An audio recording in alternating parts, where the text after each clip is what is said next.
Mercedes-Benz has brought back the entry-grade GLC200, and this is now the most affordable way into this luxury mid-size SUV. I've been family testing it to see if it delivers on the luxe looks without the luxe price tag, and whether or not it brings enough Benz magic to make it stand out against its rivals, the BMW X3 and the Audi Q5. Stay watching to see what we've discovered. There are 5 variants available for the GLC, and for this review, we're family testing the entry-level GLC200. While it is still the more expensive option compared to its base grade rivals, this does sit well over $15,000 more affordable than the next step up, the GLC300, which makes this a far more appealing option for those who are wanting to get into the brand and this model. This is a well-equipped base grade, and you get synthetic leather upholstery, electric front seats with 3-position memory function, as well as kinetic and heat function, which is great. You also get a panoramic sunroof, an 11.9 meter display with an upgraded operating system, wireless Apple CarPlay and Android Auto, and sat-nav, which is great.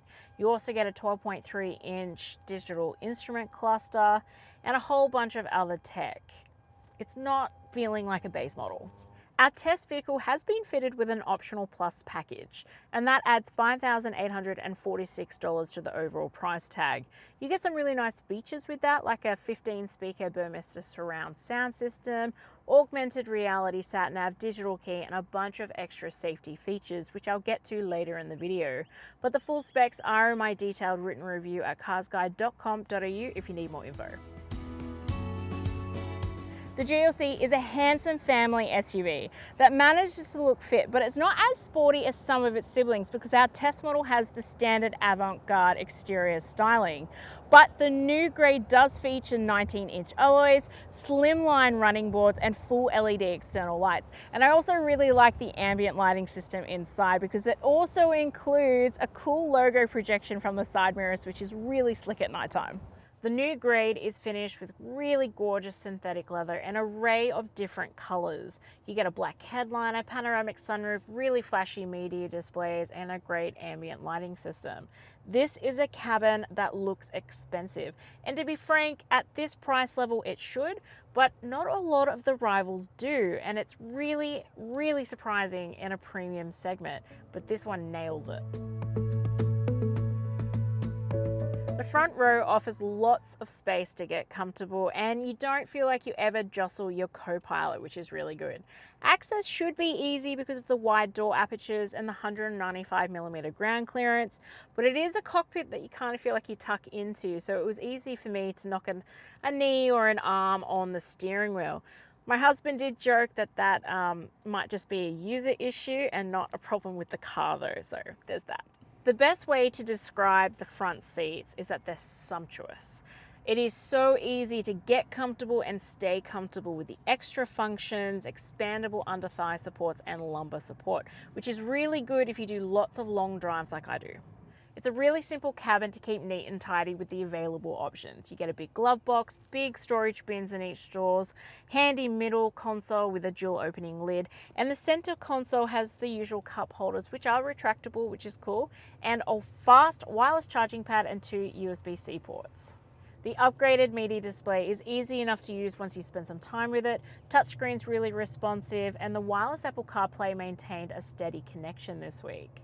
I also really like that the colored head-up display and the instrument cluster pull through sat-nav directions, whether you're using an app on your phone or the inbuilt system itself. This second row has plenty of space for my 168cm height, and despite the fact that the wheel arches cut into the aperture just a little bit, my 8-year-old had no issues getting in and out this week. The seats themselves are very comfortable with thick padding and long seat bases, which is great. And I also like that you get 3 top tether anchor points back here, but it is a space that's probably best suited to just 2 child seats.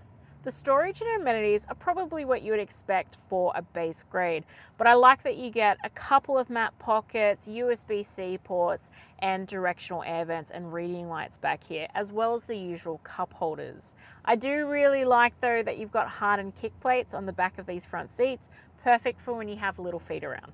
This boot space has been very practical this week. You get 620 litres, and I really like that the back row has a 40-20-40 split. You can also electrically fold that back row from this boot side, which is good for storing things.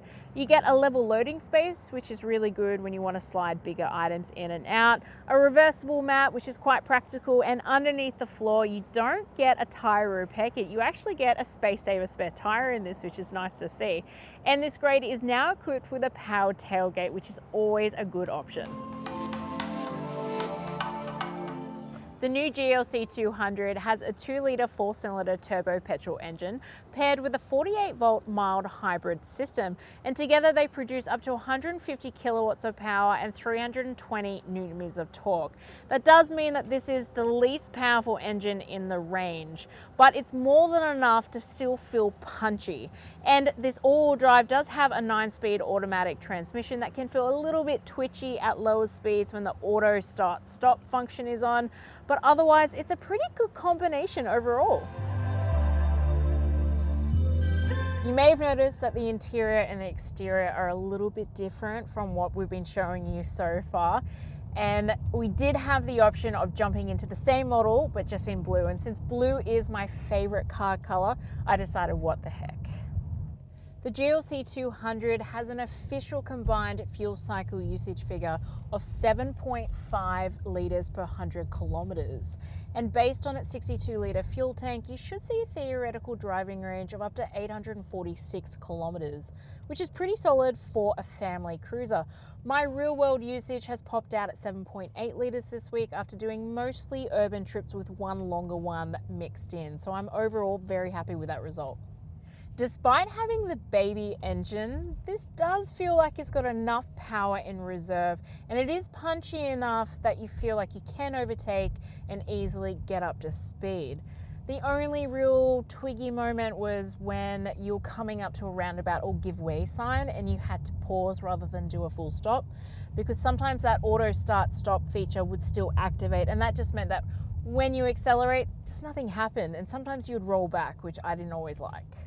The suspension is forgiving, and I really liked the response from that because you can still feel the road, and as a driver that's always really good, but you're not bothered by it. So the ride comfort was really comfortable this week. Felt quite refined, and it should do when you're in a car like this. From my driving position, none of the pillars got in the way of my visibility. Visibility on a whole felt really good in this model, and I felt like I could really see around me, and even through the back, it's nice wide view. This has been very easy to park because it has a super clear 360-degree view camera system and a park assist feature if you're not quite sure about how you're going to get into a park. It's a very forgiving size as well, but basically this is your best friend in a small car park. The GLC is covered by a maximum 5-star ANCAP safety rating from testing done in 2022 and scored 92% for both its adult and child protection scores, which is excellent. It also features an impressive 10 airbags, including a front center airbag and side chest airbags for both rows.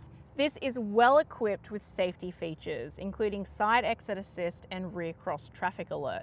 But the Plus package does add external and internal monitoring and something called a pre-safe impulse side feature, which basically just moves front occupants away from the door if the car senses an impact. But the full safety specs are in my detailed written review at carsguide.com.au if you need more info. The GLC is covered by a 5-year unlimited kilometre warranty, which is comparable to its rivals. Servicing intervals are really well spaced at every 12 months or 25,000 kilometres, which means it's really good for those who do extensive travel every year. But servicing costs are pretty expensive. You can pre-purchase a 3, 4 or 5-year plan, but the 5-year plan costs $7,350. That's an average of almost $1,500 per service. Ouch.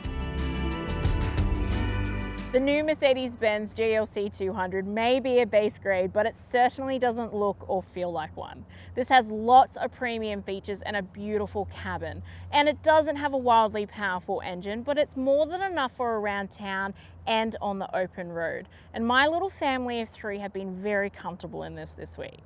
but it does lose points for its steep servicing costs and being pricier than its rivals, which is why it gets a score that's on your screen now. But if you're after more details, check out the full review at carsguide.com.au, and I'll see you next week.